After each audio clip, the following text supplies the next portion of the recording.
Hello दोस्तों, मैं आपका स्वागत करता हूं हमारे और आपके प्यारे चैनल सुपर एकेडमी में। आज के इस भाग में हम आपको न्यूट्रिशन पार्ट का रेस्पिरेशन भाग समझाएंगे और उसे एक रोचक तरीके से आपको बताएंगे। रेस्पिरेशन, जिसको हम कहते हैं हिंदी में श्वासन, ठीक है। तो आपके सामने मैं नितिन यादव शुरू करता हूं रेस्पिरेशन। सबसे पहला जो टॉपिक है वो हमारा क्या आता है? श्वासन, मतलब कि रेस्पिरेशन क्या है। जीव जंतुओं की कोशिकाओं में ऑक्सीजन की उपस्थिति में भोजन के ऑक्सीकरण होने की क्रिया को ही श्वासन कहते हैं। मैं आपको यह बता दूं कि हम जो सांस लेते हैं इसमें भी अंतर होता है। इंग्लिश में हम इनको क्या कहते हैं? रेस्पिरेशन, और एक दूसरा वर्ड होता है ब्रीथिंग।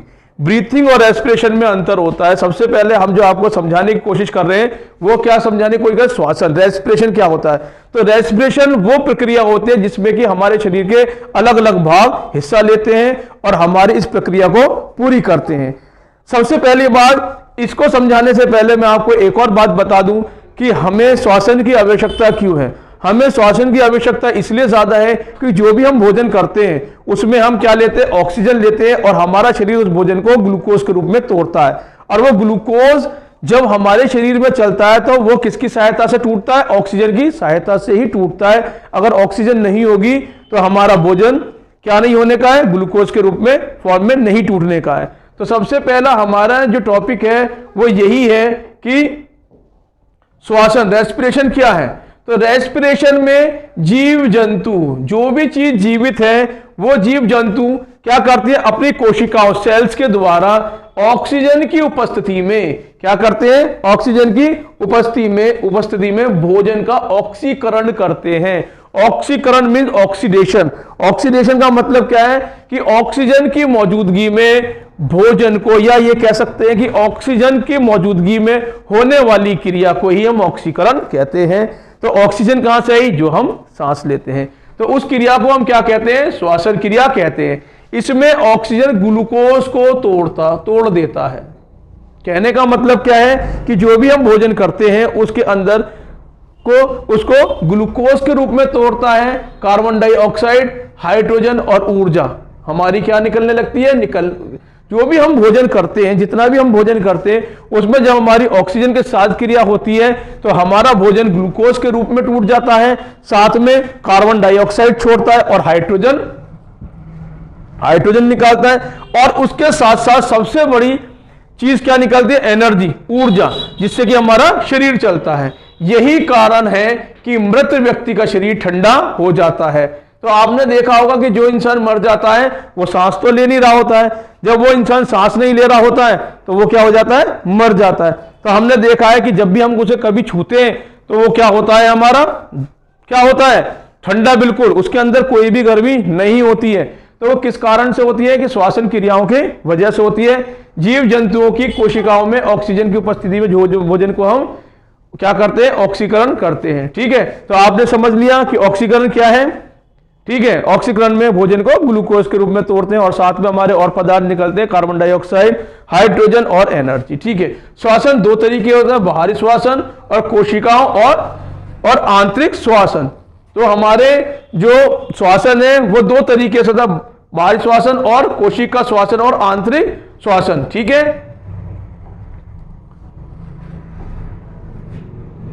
तो सबसे पहली बात आता है हमारा बाहरी श्वासन। प्राणी और वातावरण के बीच श्वासन गैसों के आदान प्रदान अथवा ऑक्सीजन का शरीर में आना और कार्बन डाइऑक्साइड का शरीर से बाहर जाना ही क्या कहलाता है? बाहरी श्वासन कहलाता है। कहने का मतलब जो हम सांस लेते हैं, एक्सचेंज ऑफ गैसेस कैसे होती है? कि हम ऑक्सीजन को ग्रहण करते हैं और कार्बन डाइऑक्साइड को बाहर छोड़ देते हैं। तो ये प्रक्रिया ही क्या कहलाती है? बाहरी श्वासन कहलाती है। इसमें हमारे श्वासन में जो भाग, हमारे शरीर का जो ऑर्गन जो भाग लेता है वो क्या लेता है? लंग्स की सहायता से हम क्या करते हैं? इस क्रिया को पूरी करते हैं, एक्सचेंज ऑफ गैसेस जिसको कहते हैं। श्वास अंदर लेने और बाहर छोड़ने की क्रिया को श्वास इच्छावास भी कहते हैं। कहने का मतलब है कि सांस का अंदर लेना और बाहर छोड़ना भी क्या कहलाता है? श्वास इच्छावास कहलाता है। ठीक है। अब अगर हम ये देखें, सांस अंदर लेने की क्रिया को निश्वसन भी कहते हैं, और ये भी किस तरीके से होते हैं। सबसे पहली बात, जब हम सांस लेते हैं, सांस लेने में हमारे ऑक्सीजन, नाइट्रोजन और कार्बन डाइऑक्साइड की किस तरीके से हमारी वो है, तो हमारे पास जो वातावरण में ये गैसेस मौजूद हैं, हमारे ऑक्सीजन 21%, नाइट्रोजन 78%, कार्बन डाइऑक्साइड 0.03% होती है। तो निश्वासन किसे कहते हैं? सबसे पहली बात, निश्वासन हमने यहां पर भी लिखा है, सांस अंदर लेने की क्रिया को ही निश्वासन कहते हैं। तो निश्वासन क्या है? जब हम सांस बाहर छोड़ते हैं तो उसे निश्वासन कहते हैं। क्या करते हैं?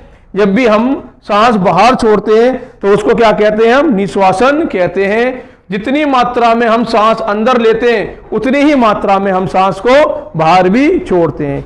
क्या कहते हैं कि जितनी मात्रा में हम सांस अंदर खींचते हैं उतनी ही मात्रा में हम सांस को बाहर भी छोड़ते हैं। ये ऐसा नहीं है ऑक्सीजन ज्यादा ले ली तो कार्बन डाइऑक्साइड कम छोड़ दी, ऐसा नहीं, जितनी दोनों ही पर्याप्त मात्रा में ली जाती हैं, और ये क्रिया क्या कहलाती है? निश्वासन क्रिया कहलाती है। ठीक है, समझ रहे हैं आप लोग? मैं उम्मीद करता हूं कि आपको ये बातें समझ में आ रही होंगी। ये भी आप जानते हैं कि ऑक्सीजन 17% निश्वासन के अंदर, नाइट्रोजन 78% और कार्बन डाइऑक्साइड 4.6% ली जाती है। मानव का श्वासन मार्ग क्या है? मानव जब श्वासन करता है तो वायु जिस मार्ग का अनुसरण करती है तो उस मार्ग को ही क्या कहा जाता है? श्वासन मार्ग कहलाया जाता है। मतलब कि मानव जिस तरीके से सांस लेता है, जैसे कि हमने सांस ली, तो मानव जिस तरीके से सांस लेता है, और ये जो तरीका है इसमें वायु का जो मार्ग होता है उसी को हम क्या कहते हैं? मानव का श्वासन मार्ग कहलाते हैं। और इसके कई भाग होते हैं। पहला नासा छिद्र, फिर नासिका छिद्र, फिर नासिका कपाट, फिर ग्रासनी, फिर स्वर तंत्र, जिसे हम क्या कहते हैं? वॉल कैविटी कहते हैं। नासा छिद्र, ये नाक के छिद्र, ठीक है। चलिए अब इनके बारे में थोड़ा थोड़ा समझ लेते हैं। नासा छिद्र, नासा छिद्रों में वायु प्रवेश करती है। नासा छिद्रों के भीतर बाल होते हैं जो धूल के कणों तथा सूक्ष्म जीवों को शरीर के अंदर प्रवेश नहीं करने देते। सबसे पहले हमारी बात आती है हमारी नाक को लेकर। तो नाक में सबसे पहली चीज क्या है हमारी? ये हमारे छिद्र। तो ये जो छिद्र होते हैं हमारे, इसके अंदर अगर आप ध्यान देंगे तो छोटे छोटे बाल होते हैं। इन बालों का भी बहुत बहुत उपयोगी होता है। क्यों? क्योंकि ये जो हमारे बाल होते हैं, ये हमारे जब हम सांस अंदर लेते हैं तो हमारे वायु में जो दूषित कण होते हैं या छोटे छोटे धूल के कण होते हैं, उनको सांस में अंदर नहीं जाने देते हैं। क्या नहीं करने देते? सांस में अंदर नहीं जाने देते, और हमको स्वच्छ हवा हिस अंदर जा पाती है। तो सबसे पहली बात कि हमारे नासा छिद्र का यही प्रयोग है। ठीक है। नासा कपाट, ये क्या है? नाक का पिछला भाग। अगर हम करें नाक का पिछला भाग, नासा कपाट यह नाक का पिछला भाग है। इसमें चिपचिपा पदार्थ म्यूकस पाया जाता है कपाट के पास। ऑल फैक्ट्री लोब पाया जाता है। अब अगर आपने देखा हुआ कि नाक के अंदर जाएं तो हमारे नाक में मल भी होता है। आपने देखा हो कि कभी कभी हमें जुकाम हो जाता है तो हमारे नाक से पानी आता है, तो हमारे नाक के जो पिछले भाग में होता है उसमें चिपचिपा पदार्थ पाया जाता है जिसको हम म्यूकस कहते हैं। ये म्यूकस कहाँ होता है? नासा कपाट के अंदर, इस नाक के यहां पर पीछे की तरफ मिलेगा। ठीक है। और इसके पास हमारी ऑयल फैक्ट्री लोब भी कहा जा सकता है कि हमारी नाक के अंदर हमेशा चिकना पदार्थ पाया जाना।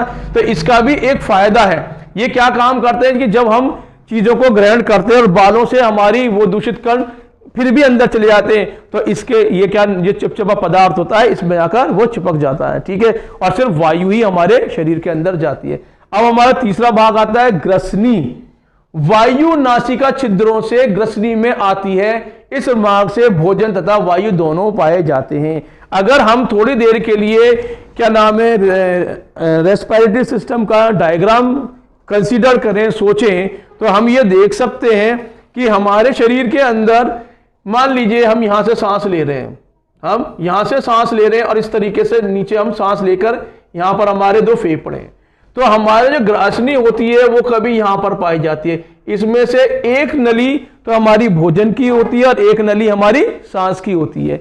ठीक है। तो यहां पर हमारी क्या पाई जाएगी, ग्रासनी पाई जाती है। ग्रासनी हमारी नासिका छिद्र में से होती हुई आती है और इसका मार्ग भोजन और वायु दोनों में ही होता है, ठीक है। तो कभी कभी आपसे बोला गया है कि भाई भोजन करते हुए मत बोलिए, क्योंकि जब हम भोजन करते हुए बोलते हैं तो हमारा वायु मार्ग भी खुल जाता है। तो वायु मार्ग खुलने से क्या है कि हमारा भोजन कभी कभी वायु मार्ग में भी चला जाता है, ठीक है। इसके बाद हमारा क्या आता है, स्वारतंत्र, जिसको हम क्या कहते हैं, वोकल कैविटी, मतलब कि हमारे गले के वो भाग जिसके अंदर हमारी आवाज कंपन पैदा होती है, ध्वनि पैदा होती है, ठीक है। तो चलिए, ये ग्रासनी के नीचे पाया जाता है, ये आवाज निकालने में सहायक है, इसीलिए इसको क्या कहते हैं, वॉइस भी कहते हैं। कहने का मतलब ये ग्रासनी के नीचे होता है और जो भी हम बोलते हैं, जो भी हम करते हैं, इसमें इसका बहुत बड़ा योगदान होता है, क्योंकि ये क्या करती है, फड़फड़ाती है, हवा के संपर्क में आकर फड़फड़ाती है, और वो फड़फड़ाना ही हमारा क्या कहलाता है, आवाज कहलाता है, ठीक है। तो ये हमारा क्या है, स्वर तंत्र, ठीक है, स्वर तंत्र। तो ठीक, अब आगे देखते हैं नोट। अब एक होता है लैरेंस, पर एक कपाट पाया जाता है जिससे एप्लोटिक कहते हैं, जब हम कुछ निगलते हैं या एप्लोटिक बंद हो जाता है और भोजन को श्वास नली में जाने से रोकता है। एक लैरेंस होता है हमारे गले के अंदर, जब भी हम कभी कुछ खाते हैं तो ये क्या करता है, हमारे वायु मार्ग को, मतलब कि हमारे वो छिद्र को बंद कर देता है जो कि हमारे भोजन की। तो ये क्या करता है, कुछ भी निकलते समय एप्लोटिक्स बंद हो जाता है और भोजन श्वास नली में ना जाकर कहां जाता है, सीधे जहां पर उसको जाना है, तो भोजन श्वास नली में चला जाता है। अगर किसी भी वजह से ये खुला रह गया तो ऐसे में क्या है, हमारा भोजन क्या नीचे ना आकर श्वास नली के अंदर ही चला जाएगा, और श्वास नली के अंदर जाने के बाद तो आपको पता है कि किस तरीके की परेशानी हो सकती है। तो इसीलिए हम इसने क्या कहा कि एप्लिकोटिस खुला रह जाता है तो भोजन श्वास नली में चला जाता है, तो भोजन श्वास नली में चला जाता है, जिससे हमें हिचकी आने लगती है और एप्लिकोटिक्स का नियंत्रण मेडलिन क्या करता है, करने लगता है। जैसे कि हमारे भोजन करते में गलती से श्वास नली के अंदर भोजन चला गया तो हमें एकदम क्या आएगी, हिचकी आएगी बहुत तेजी से। तो अगर हिचकी आती है तो वो झटके से वायु के साथ बाहर निकल आता है, नहीं तो हमको दिक्कत हो जाती है। तो हिचकी आने से एप्लिकोटिक्स का नियंत्रण मेडुला को करने, तो इसको नियंत्रण करने के लिए हमारा क्या करता है, मेडुला अब घंटा करता है, ठीक है, इस तरीके से। तो लैरेंस क्या है, एक तरीके का हमारा वो भाग जिसमें कि वो कपाट है जो कि हमारा एप्लिकोटिस कहते हैं, जिसको जब भी हम कुछ निकलते हैं तो ऐसे में हमारे वो क्या करता है, वायु मार्ग, मतलब कि हमारे वायु मार्ग को थोड़ी देर के लिए बंद कर देता है और हमारा शरीर अंदर उसको निगल लेता है, अन्यथा हमारे किस में चला जाएगा, वो श्वास नली के अंदर चला जाएगा। श्वास नली के बारे में जान लेते हैं। श्वास नली क्या है। अब ये नली हमारी जो यहां से लेकर और यहां तक आ रही है, इसके बाद दोनों फेफड़ों के अंदर जा रही है। श्वास नली जो गले में स्थित स्वारतंत्र को फेफड़ों से जोड़ती है, इसके द्वारा वायु फेफड़ों के अंदर तक जाती है। ट्रैकिया के चारों ओर घुमावदार नरम हड्डी का सुरक्षा परत होता है। कहने का मतलब यह है कि अगर मनुष्य यहां से सांस ले रहा है और इस तरीके से ये नीचे तक आई तो यहां पर हमारा ट्रैकिया पाया जाता है, ये ट्रैकिया, फिर यहां पर हमारे दो फेफड़े होते हैं और ये ट्रैकिया इनके साथ अंदर तक चला जाता है, ठीक है। हम क्या कह रहे हैं, श्वास नली में जो गले में स्थित स्वारतंत्र वोकल कॉर्ड से जुड़ी होती है और फिर ये धीरे से कहां जाती है, फेफड़ों में। इसको हम क्या कहते हैं, ट्रैकिया। ये क्या है, हमारी ट्रैकिया होती है नरम हड्डियां जो कि इस नली को क्या करती हैं, सुरक्षा प्रदान करती हैं और आगे चलकर ये दो शाखाओं में बढ़ जाती है, मतलब फेफड़ों में दोनों तरफ अंदर चली जाती है।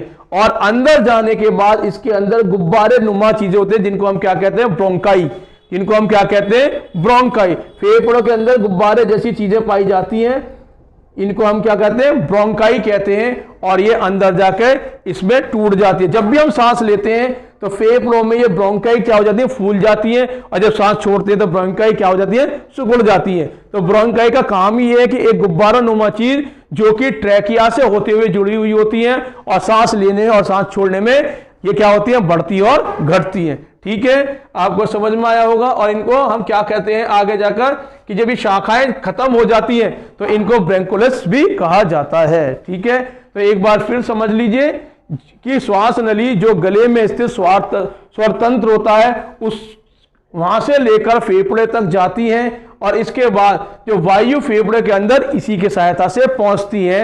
और जब ये बीच में आती है तो इनको एक ट्रैकिया जो नरम हड्डी का घेरा होता है वो मिलता है, और वो आगे जाकर फेफड़ों के अंदर दो भागों में बढ़ जाता है, और उन दो शाखाओं को हम ब्रोंकाई कहते हैं। और अंदर जाने के बाद जहां पर ये ब्रोंकाई एक से अधिक शाखाओं में बिखर जाए तो उनको हम ब्रैंकुलस भी कहते हैं। ठीक है, अब देखिए आगे क्या लिखा हुआ है, ऑक्सीजन ग्लूकोज को तोड़ देती है जिसके फलस्वरूप कार्बन डाइऑक्साइड निकलता है। जब ऑक्सीजन खाने में मिलती है, ऑक्सीकरण करती है, ऑक्सीकृत करती है, तो हमारा भोजन किस रूप में टूट जाता है, ग्लूकोज के रूप में टूट जाता है। और फिर ग्लूकोज के साथ साथ एक गैस बाहर निकलती है जिसको हम क्या कहते हैं, कार्बन डाइऑक्साइड।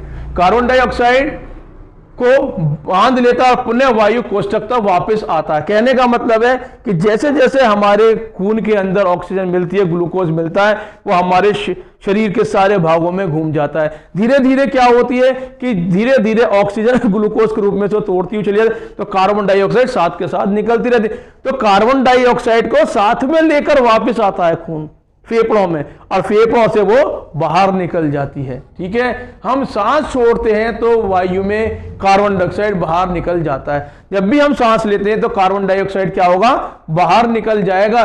और ये जो प्रक्रिया है निरंतर चलती है, इसी को हम क्या कहते हैं, ब्रीथिंग, श्वासन, जिसको रेस्पिरेशन भी कहा जाता है। वो क्रिया जिसमें कि ऑक्सीजन शरीर के अंदर जाती है और कार्बन डाइऑक्साइड शरीर के बाहर आती है। किस रूप में कि ऑक्सीजन भोजन में से ग्लूकोज को तोड़ता है और कार्बन डाइऑक्साइड को बाहर निकालता है। यह प्रक्रिया निरंतर लगातार चलती रहती है, और जब ये लगातार चलती रहती है तो इसी प्रक्रिया को हम क्या कहते हैं, श्वसन कहते हैं। नोट करने वाली चीज क्या है, जब वायु कोष्ठक जाम हो जाते हैं तो उस बीमारी को निमोनिया कहते हैं। आपने भी सुना होगा छोटे छोटे बच्चों को निमोनिया हो जाती है, सांस लेने में दिक्कत आती है, तो हम क्या करते हैं, उसकी सिकाई वगैरह करते हैं। तो ये कब आती है, जब वायु कोष्ठक जो होते हैं हमारे, जिनको ब्रोंकुलस कहते हैं, वो क्या होते थे, जाम हो जाते, प्रॉपर तरीके से हमारी गैसेज ना जाती है ना बाहर निकलती हैं। उसी बीमारी को हम क्या कह देते हैं, निमोनिया। यही निमोनिया का कारक होता है जब वायु कोष्ठक जाम हो जाते हैं। एक और बीमारी सांस से संबंधित होती है, टीबी नामक रोगों में वायु कोष्ठक में छेद ही हो जाते हैं। मतलब कि टीबी एक ऐसी बीमारी होती है जिसमें वायु कोष्ठक जो होते हैं उनमें छिद्र हो जाते हैं। मतलब कि ये ऐसी बीमारी है जिसमें कि हमारे हवा जाएगी फिर भी प्रॉपर तरीके से वो काम नहीं कर पाएगा। जब वायु कोष्ठक पर बलगम जम जाता है तो उसे दमा रोग कहते हैं। कहने का मतलब है जब एक ऐसी लेयर, चिकनी लेयर हमारी वायु कोष्ठक में जमा हो जाती है तो उसमें क्या हो जाता है, हमारे वो जम जाते हैं। तो इसको हम क्या कहते हैं, इसको हम क्या कहते हैं, दमा रोग कहते हैं। ठीक है, कोशिका श्वसन, आंतरिक श्वसन क्या कहलाता है। ठीक है, कोशिका श्वसन और आंतरिक श्वसन क्या कहलाता है, कोशिकाओं में कार्बोहाइड्रेट भोजन से प्राप्त के ऑक्सीजन के फलस्वरूप ऊर्जा प्राप्त होने की क्रिया को ही कोशिका श्वसन कहते हैं। देखिए समझिए इसको बड़े आराम से, आंतरिक श्वसन अंदर से होने वाली क्रिया। कोशिकाओं में कार्बोहाइड्रेट भोजन से प्राप्त, जब अंदर भोजन बनता है तो उसमें कार्बोहाइड्रेट पैदा होने लगता है। उस कार्बोहाइड्रेट के ऑक्सीकरण के फलस्वरूप जो ऊर्जा प्राप्त होती है, एनर्जी प्राप्त होती है, उसी को हम कोशिका श्वसन भी कहते हैं। मतलब कि अभी हमने ये जाना कि हमारे शरीर के अंदर ऑक्सीजन जा रही है, भोजन से ग्लूकोज को तोड़ रही है, तो ये बाहरी श्वसन का एक भाग था। लेकिन आंतरिक श्वसन में जो हमारी अंदर की कोशिकाएं, सेल्स होती हैं, वो कार्बोहाइड्रेट से, जो कि भोजन से ही प्राप्त हुआ है कार्बोहाइड्रेट, उसके ऑक्सीकरण से जो हमें एनर्जी, एडीपी मॉलिक्यूल्स जो काम करते हैं, एनर्जी निकालते हैं, उन्हीं को हम क्या कहते हैं, ऑक्सीकरण इसी को हम आंतरिक श्वसन भी कहते हैं। क्रिया के दौरान मुक्त होने वाली ऊर्जा को एटीपी नामक जीवाणु की संग्रहित करके रख लिया जाता है। कहने का मतलब इसी क्रिया के दौरान हमारे एटीपी नाम के जो मॉलिक्यूल्स होते हैं उनको हम क्या कर लेते हैं, संग्रहित इकट्ठा करके रख लेते हैं, और जिसका उपयोग सजीव अपनी जैविक क्रियाओं में करता है। कहने का मतलब हमारी ही बॉडी, हम कहीं बाहर निकाल के नहीं करते हैं उसको इकट्ठा, हमारी ही बॉडी क्या करती है, उस एनर्जी को स्टोर करके रख लेती है, और जैसे जैसे हमें क्रिया करते हैं उस क्रिया के अनुसार ही एटीपी मॉलिक्यूल्स क्या करते हैं, एनर्जी को छोड़ते रहते हैं। तो ये वो क्रिया है जो आंतरिक श्वसन के साथ की जाती है। ठीक है, तो इसमें एटीपी मॉलिक्यूल्स इस एनर्जी को अपने साथ रखते हैं, और जब भी हम कार्य करते हैं उसके हिसाब से एनर्जी बाहर निकलती रहती है और हमारे काम आती रहती है। तो कोशिका श्वसन की प्रक्रिया में ऑक्सीजन की उपस्थिति के आधार पर इसे दो भागों में बांटा गया। सबसे पहली बात कि अवायवीय श्वसन और वायवीय श्वसन के नाम से इसको जाना गया। सबसे पहली बात हम पढ़ेंगे अवायवीय श्वसन। ये कोशिका द्रव्यों में होता है। किसमें? कोशिका सेल्स के अंदर जो द्रव पाया जाता है उसके अंदर होता है। ऑक्सीजन की अनुपस्थिति में होने वाली श्वसन अवायवीय श्वसन कहलाता है। इनको हम इंग्लिश में एरोबिक और एनोरबिक रेस्पिरेशन के नाम से जानते हैं। दो तरीके के रेस्पिरेशन होते हैं, जिसमें कि एक में ऑक्सीजन की आवश्यकता पड़ती है और एक में ऑक्सीजन की आवश्यकता नहीं पड़ती है। अगर सरल भाषा में इसको समझना पड़े तो ये एनोरबिक रेस्पिरेशन है, जिसमें कि हमारी ये प्रक्रिया कब होती है, जब वायु में ऑक्सीजन की जरूरत ही नहीं होती। तो बीज का अंकुरण जीवाणु तथा अवायवीय श्वसन होता है। इसमें ग्लूकोज कार्बन परमाणु का विघटन पायरुवेट अन्य 3 कार्बन परमाणुओं में होता है। कहने का मतलब है कि एनोरबिक रेस्पिरेशन के अंदर हमारे ऑक्सीजन की आवश्यकता पड़ती ही नहीं है, और इसमें हमारे जितनी भी श्वसन प्रणालियां हैं वो सही तरीके से वह काम करती है। तो इसमें ऐसे बहुत सारे एग्जाम्पल हैं कि जिसमें हम ये समझ सकते हैं कि एनोरबिक रेस्पिरेशन अवायवीय श्वसन किन किन के अंदर होती है। दूसरा भी पार्ट है वायवीय श्वसन, जिसको एरोबिक रेस्पिरेशन कहते हैं। इसमें माइटोकॉन्ड्रिया में होती है। एक सेल के अंदर भाग होता है माइटोकॉन्ड्रिया, जिसको power house of the cell के नाम से हम जानते हैं। पूरे सेल को वही नियंत्रण करता है। ये क्रिया किसमें होती है? माइटोकॉन्ड्रिया के अंदर होती है। ऑक्सीजन की उपस्थिति वाला श्वसन वायवीय श्वसन कहलाता है। मतलब कि अगर वहां पर ऑक्सीजन मौजूद है तभी ये क्रिया होगी, अन्यथा नहीं होने की है। इसमें पायरुवेट एसिड पूर्ण अपघटन टूटना होकर कार्बन डाइऑक्साइड तथा जल बनाता है। कहने का मतलब है कि ऐसी क्रिया के अंदर हमारे पायरुवेट क्या काम करता है, एसिड क्या काम करता है कि उनको रिडक्शन प्रोसेस करता है, अपघटन क्रिया करता है, जिसमें कार्बन डाइऑक्साइड और जल दोनों साथ में बनते हैं। और इस पूरी घटना में हमको 36 एटीपी मॉलिक्यूल्स इस पूरी घटना को पूरा करते हैं और एनर्जी प्राप्त कराते हैं। तो आज की इस क्लास में हमने रेस्पिरेशन के बारे में कुछ बात जानी, एरोबिक रेस्पिरेशन के बारे में जाना। ये कुछ इस तरीके से कि ये एक प्राथमिक क्लास है, इंट्रोडक्शन क्लास थी।